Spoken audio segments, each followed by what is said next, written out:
une autre petite émission aujourd'hui. On est du côté de DR Mécanique et Suspension Chambly à Chambly avec mon chum Guillaume.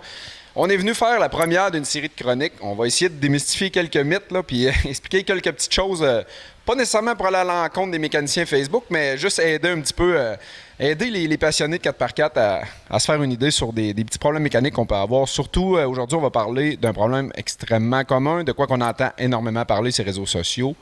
Puis que le conseil qui est donné n'est pas toujours le bon, le fameux death wobble. Pour ceux qui ne savent pas c'est quoi, en fait, si vous ne savez pas c'est quoi, c'est que vous ne l'avez jamais eu. Parce que si vous avez ça une fois dans votre vie, vous allez vous en rappeler. Surtout à grande vitesse, ça peut être très épeurant. Le véhicule va se mettre à shaker d'un bord puis de l'autre. Là, les roues virent folles un peu. Puis honnêtement, là, ça peut être très dangereux et très épeurant. Donc, Guillaume, on est là aujourd'hui avec toi. Tu vas nous expliquer un petit peu c'est quoi la base. Envoyez-vous souvent ici de ça, ces problèmes-là? Oui, souvent, c'est sûr. À toutes les semaines, c'est sûr qu'on a un qui appelle pour ce problème-là. Assez souvent, ça arrive quand que le monde change les roues pour les pneus d'hiver, aller aux pneus d'été.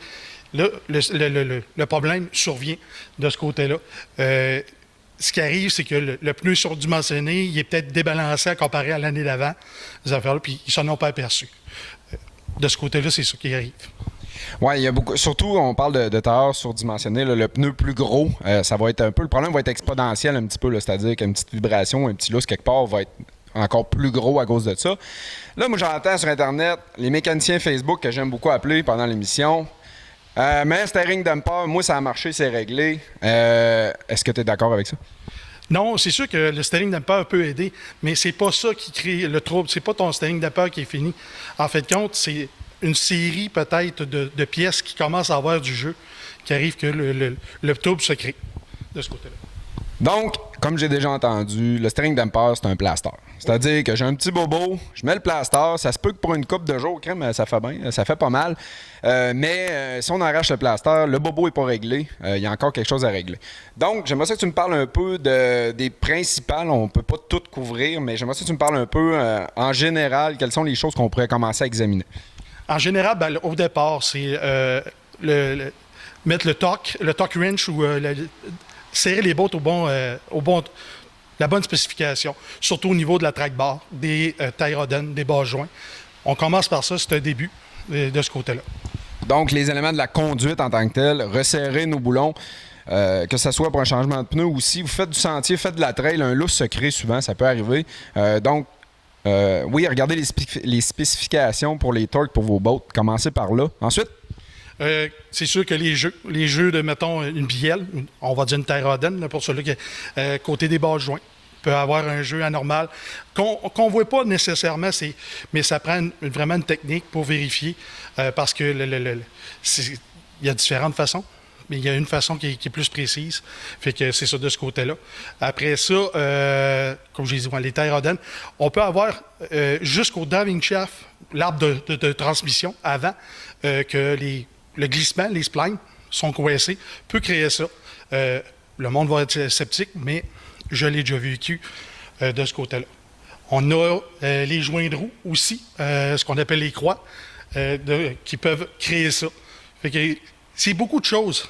Comme je dis souvent quand quelqu'un m'appelle, je dis je vais avoir 10 camions dans le cours, il n'y en aura pas un qui va avoir le même problème au départ.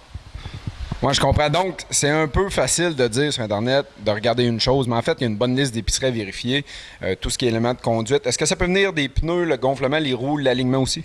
Ah oui, c'est sûr que le pneu, on dit toujours rouler à pression prescrite par le fabricant, mais quand on surdimensionne, fait qu'on a besoin de moins de pression. Il faut trouver la bonne pression pour régler le problème. Tu peux avoir un pneu BF Goodrich que lui, il va falloir qu'il roule à 35 livres, puis tu vas avoir un autre à côté, un Falcon, à 32 livres, il va fonctionner comme il faut de ce côté-là. Le balancement, très important, d'être précis. Le nettoyage des surfaces de serrage de la roue, exactement pareil. Puis ça aussi, ne pas oublier de torquer les roues. Le torque revient souvent. Là, faites pas ça vite. Prenez le temps de le faire comme il faut. Donc, C'est quand même assez simple, le death wobble. Premièrement, première chose à faire, vérifiez tous vos boulons, vérifiez votre conduite, cherchez les lousses, cherchez peut-être les places qui seraient plus comme d'habitude. On avait fait dans une autre chronique, on vous avait montré à marquer vos pièces, marquez votre boulon avec une ligne. Comme ça, vous savez, si vous voyez tout de suite, ça s'est desserré.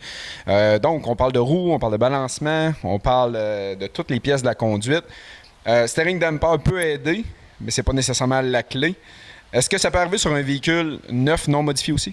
Oui, j'ai vu ça. Je travaillais dans le concessionnaire et un véhicule qui avait tout juste 20 000 km, hauteur stock, l'éclateur death wobble se créait. Lui, c'était vraiment un problème de conception. Il y avait une faiblesse à quelque part. Ça a pris du temps pour le trouver. Mais c'est pas... Le Jeep, là, ils n'ont pas amélioré en tant que tel. Ils ont juste essayé de le camoufler. Puis... C'est un problème un petit peu récurrent. Donc, il n'y a rien de secret là-dedans. Faites attention aux petits trucs qu'on va vous donner. Ça peut être plusieurs choses, donc fiez-vous pas tout le temps aux petits mécaniciens Facebook. Venez voir les professionnels comme chez DR Suspension Mécanique à Chambly. Ils vont faire un plaisir de faire une analyse de ça puis vous donner la bonne recette pour ça. Puis si ça vous arrive, sacrez pas les breaks en plein milieu de la rue. Là. Laissez aller le gaz tranquillement, poussez-vous sur le côté. Je parle d'expérience, ça peut être un petit peu dangereux pour la personne qui suit en arrière. Donc, on se revoit dans une prochaine chronique. On va régler un autre petit problème mécanique avec la gang de DR.